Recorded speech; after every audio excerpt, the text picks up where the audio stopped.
11 kabanata. Tularan ninyo ako, gaya ng pagtulad ko kay Kristo. Pinupuri ko kayo dahil naaalala ninyo ako at sinusunod ninyo ang mga itinuro ko sa inyo. Ngunit ibig kong maunawaan ninyo na si Kristo ang nakakasakop sa bawat lalaki. Ang lalaki ang nakakasakop sa kanyang asawa, at ang Diyos naman ang nakakasakop kay Kristo. Ang lalaking nananalangin o nagpapahayag ng mensaheng mula sa Diyos nang may takip ang ulo ay nagdudulot ng kahihiyan sa nakakasakop sa kanya. Ang babae namang nananalangin o nagpapahayag ng mensaheng mula sa Diyos nang walang belo ay nagdudulot ng kahihiyan sa nakakasakop sa kanya. Para na rin siyang babaeng ahit ang ulo.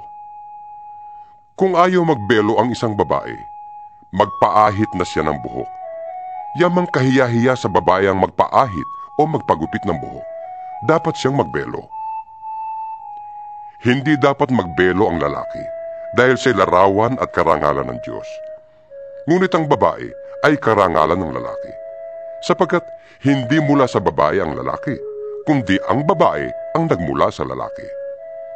At hindi rin nilalang ang lalaki para sa babae, kundi ang babae ang nilalang para sa lalaki. Alang-alang sa mga anghel, dapat magbelo ang babae bilang tanda na siya'y nasasakop ng kanyang asawa. Gayunman, sa paningin ng Panginoon ay kailangan ng babae ang lalaki at kailangan din naman ng lalaki ang babae. Kung nagmula man sa lalaki ang babae, ang lalaki na may isinisilang ng babae, at mula sa Diyos ang lahat. Kayo nang humatol, angkop ba sa isang babae ang makitang nananalangin ng walang takip sa ulo? Hindi ba't kalikasan na rin ang nagtuturo sa inyo na kahiya-hiya sa isang lalaki ang magpahaba ng buhok? Ngunit karangalan naman ito ng babae, sapagkat ibinigay sa kanya ang buhok bilang pantakip sa ulo. Ngunit kung may ibig pang makipagtalo tungkol dito, wala akong masasabi kundi ito.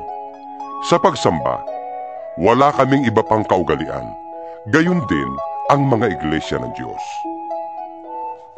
Tungkol sa mga babanggitin ko ngayon, hindi ko kayo maaaring purihin. Ang inyong pagtitipon ay hindi nakakabuti, kundi nakakasama. Una sa lahat, nabalitaan ko na kayo'y nagpapangkat-pangkat sa inyong pagtitipon. At ako'y naniniwalang may katotohanan yan. Kailangan nga magkabukod-bukod kayo upang makilala kung sino-sino sa inyo ang mga tapat. Sa inyong pagtitipon, hindi banal na hapunan ng Panginoon ang kinakain ninyo? Sapagkat ang bawat isa sa inyo'y nagmamadali sa pagkain ng kanyang dala. Kaya't nagugutom ang iba at ang iba naman nalalasing. Wala ba kayong sariling bahay upang doon kumain at uminom? O hinahamak ninyo ang iglesia ng Diyos at hinihiya ang mahihirap? Anong gagawin ko ngayon? Pupurihin ko ba kayo sa bagay na yon? Hindi. Hindi ko kayo pupurihin. Ito ang turong tinanggap ko sa Panginoon. At ibinigay ko naman sa inyo. Ang Panginoong Jesus, noong gabing sa ipagkanulo, ay dumampot ng tinapay. Nagpasalamat. At pinagpira-piraso yun. At sinabi, ito ang aking katawan, na inihahandog para sa inyo. Gawin ninyo ito bilang pag-aalaala sa akin.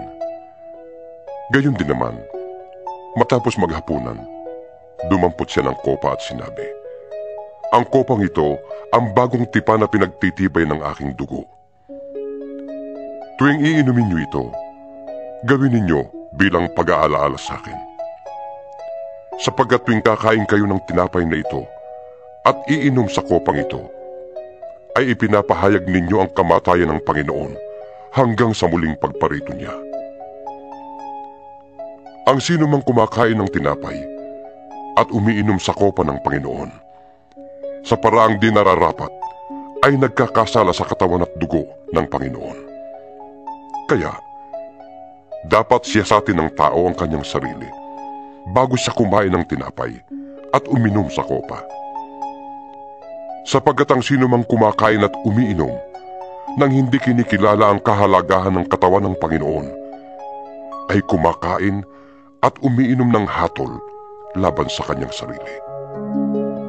Yan ang dahilan kung bakit may hina at masasakitin ang marami sa inyo at may ilang namatay na.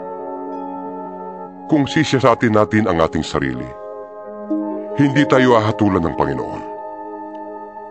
Ngunit kung hinahatulan tayo ng Panginoon, tayo'y itinutuwid lamang niya upang hindi tayo maparusahang kasama ng sanlibutan.